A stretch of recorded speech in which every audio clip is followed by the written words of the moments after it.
Let's just dive right in. Today, we're unpacking the absolutely fascinating, totally complex, and honestly pretty polarizing legacy of one of modern football's most recognizable faces, Neymar Jr. To really get Neymar, you have to understand that he's a player caught right between two eras. He bridges that gap between the romantic, golden age of Pelé and the ultra-commercialized modern game we see today. He's kind of a walking contradiction, right? Beloved by millions for his pure magic on the ball, but fiercely criticized for how his career actually panned out. So, I want to start by throwing out the central question that pretty much defines his entire narrative. Did this incredible prodigy, a guy many considered literally the most naturally gifted dribbler on the planet, actually fulfill his destiny? Or did he ultimately fall short of those monumental expectations? I mean, think about what it's like to be told you're the chosen one at 12 years old. Imagine just how unimaginably heavy that crown is to carry for your whole life. Knowing anything less than absolute perfection is going to be called a failure. Let's get into it. Section 1. The Boy with Ginga. Okay, so we absolutely have to start with this concept of gunga. This isn't just some drill you learn in practice, it is a built-in cultural rhythm. It's the Brazilian swing. Picture the absolute swagger, the rhythmic dancing with the ball, the pure joy of street football. Neymar just had this inherent magic. His first coach, Bettino, literally spotted it when Neymar was only 6 years old, just running up and down the bleachers. Guided by his dad, who was a former pro himself, Neymar spent countless hours mastering this deceptive, joyful style that was about to completely captivate the world. And his rise? It was explosive. He makes his pro debut for Santos in 2009 at just 17. By 2011, he is leading them to their first Copa Libertadores win, which is the biggest club competition in South America, since Pelé did it in 1963. The historical weight of that for a Brazilian club is just staggering.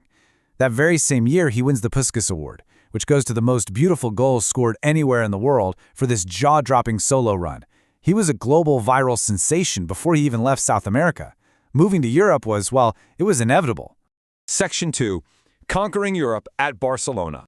122. That is the insane number of goals scored by the deadly MSN trio. That's Messi, Suárez, and Neymar in their historic 2014-2015 season. For those who might not follow the day-to-day of European football, they won a treble. That means taking home their domestic league, their domestic cup, and the ultimate prize, the Champions League, all in one single season. This wasn't just a good team, it was arguably the most terrifying, unstoppable attacking force in the history of the sport. Neymar alone netted 39 goals that season, absolutely terrorizing European defenders.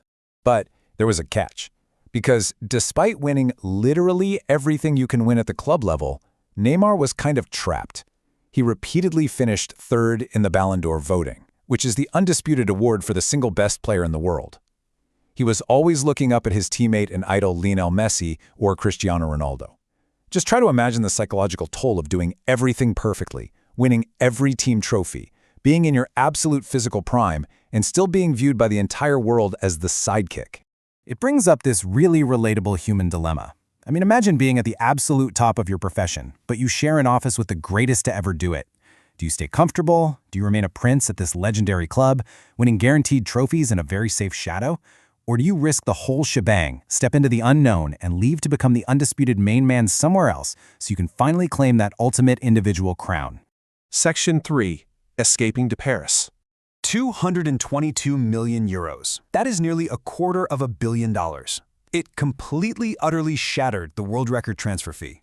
PSG paid this astronomical sum to make Neymar the undisputed face of their franchise, with one clear goal in mind: winning the Champions League. But pause for a second and think about the sheer, suffocating pressure of being a living, breathing investment of that size. With a price tag like that, anything less than absolute European dominance and a Ballon d'Or was instantly going to be branded a massive failure.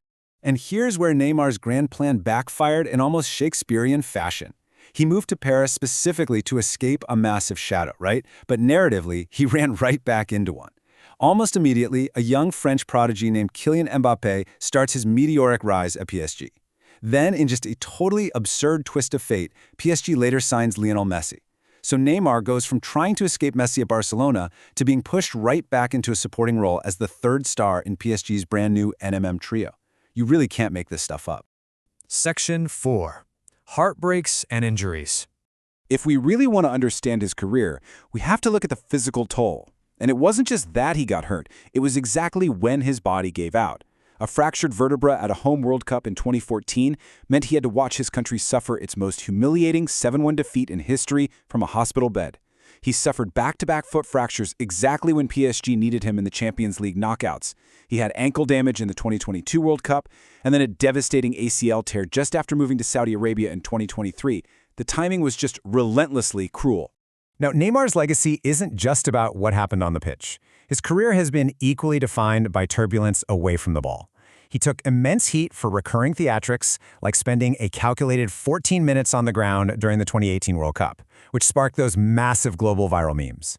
There were suspensions, a physical altercation with a fan, and highly publicized choices like skipping award ceremonies to go party. There were also serious controversies, including sexual assault allegations, one where he was cleared and the accuser was actually charged with fraud, and another where Nike terminated his long-standing sponsorship over his reported refusal to cooperate with their investigation. Section 5. The Unfulfilled Prince. So following his departure from PSG, he signs this staggering €150 million a year contract with Saudi Arabian club Al-Hilal. But because of that devastating ACL tear playing for Brazil shortly after, he missed almost the entire season. When you actually do the math on this, it breaks down to roughly €1 million paid for every single minute he actually played on the pitch for them. It's a striking, honestly tragic juxtaposition of his later career, achieving ultimate financial victory while suffering an ultimate physical breakdown. But right when everyone was ready to write the final chapter of his career, we get an incredible twist.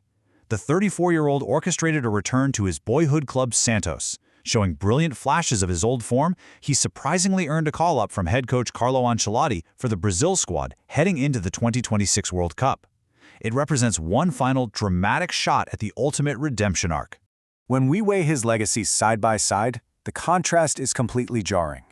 On one hand, he is Brazil's all-time top scorer, with 79 goals. He officially surpassed the legendary Pelé, a monumental, historic achievement that can never be taken away. He brought his country its first Olympic gold. He inspired millions. Yet when you look at the other side, there's a glaring empty space. No Ballon d'Or, no World Cup, and an absolute prime that was undeniably derailed by poorly timed injuries and controversies. So I'll leave you with this final thought to chew on. When the dust finally settles on this era of football, how is history ultimately going to remember the prince of Brazilian football? Is he a failure for never wearing the undisputed crown? Or is he a legend simply for playing the game in the most beautiful, entertaining way possible? Let that sink in. Thanks for joining us today as we unpack this incredible story and keep questioning what really defines true greatness.